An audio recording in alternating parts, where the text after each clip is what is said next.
حضور کی بیعت کی حکمت میں نے ایک تو اپنے کئی کیسٹس میں بیان کی ہے۔ وہ تو یہ ہے کہ چونکہ یہ کام آگے بھی چلنا تھا تو حضور صلی اللہ علیہ وسلم کے ساتھ تو صحابہ کرام سمع و طاعت کے اس رشتے میں تھے منسلک کہ جو رسول اور امتی کا ہوتا ہے۔ آئندہ تو یہ رشتہ اب ہونا نہیں تھا کسی کے مابین،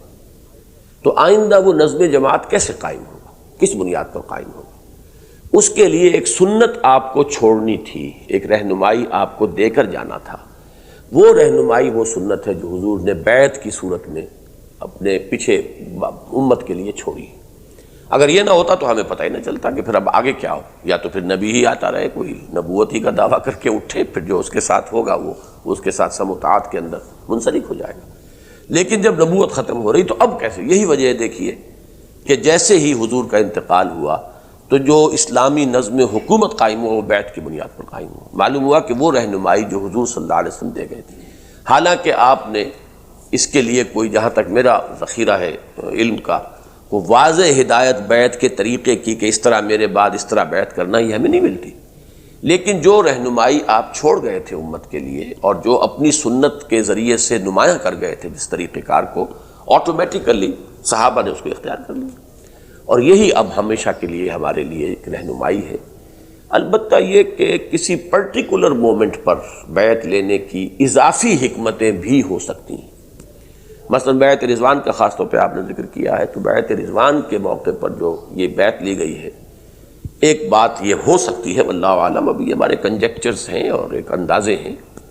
کہ حضور صلی اللہ علیہ وسلم مکے والوں پر یہ اثر قائم کرنا چاہتے تھے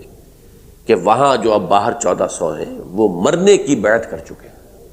اس سے ان لوگوں پر جو رعب پڑا ہے، تو یہ چیز بھی ایک وقتی حکمت جو ہے، یعنی یہ بیعت جو ہے بیعت علی الموت تھی۔ یہ بیعت سمع و طاعت تو ہو چکی تھی پہلے ہی، ویسے اس بیعت سے پہلے ہی حضور پر جو ایمان لایا تو وہ سمع و طاعت کے اوپر مجبور ہے، لیکن اس بیعت رضوان کا جو ایک حکمت محسوس ہوتی ہے، واللہ عالم، یہ جیسا میں پھر دوبارہ عرض کر رہا ہوں کہ یہ ہمارے اندازے ہیں، وہ یہ ہے کہ کفار پر، مکے والوں پر یہ پوری طریقے سے بات عیاں ہو جائے کہ اب یہ لوگ جو ہیں یہ بالکل سر ہتھیلیوں پر رکھ چکے ہیں اور سب نے مرنے پر بیعت کر لی۔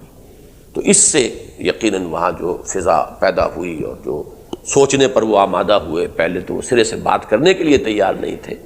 وہ جو 2-3 حضرات نے یہاں کا نقشہ جا کر وہاں بتایا کہ وہاں تو یہ حال ہے، تو پھر ان لوگوں کو ہوش جو ہے وہ ٹھکانے آئے اور انہوں نے پھر وہ معاہدہ جو ہے کرنے پر آمادگی ظاہر کی۔ یہ ایک بیعت رضوان کے سلسلے میں خصوصی حکمت ہو سکتی ہے، واللہ عالم۔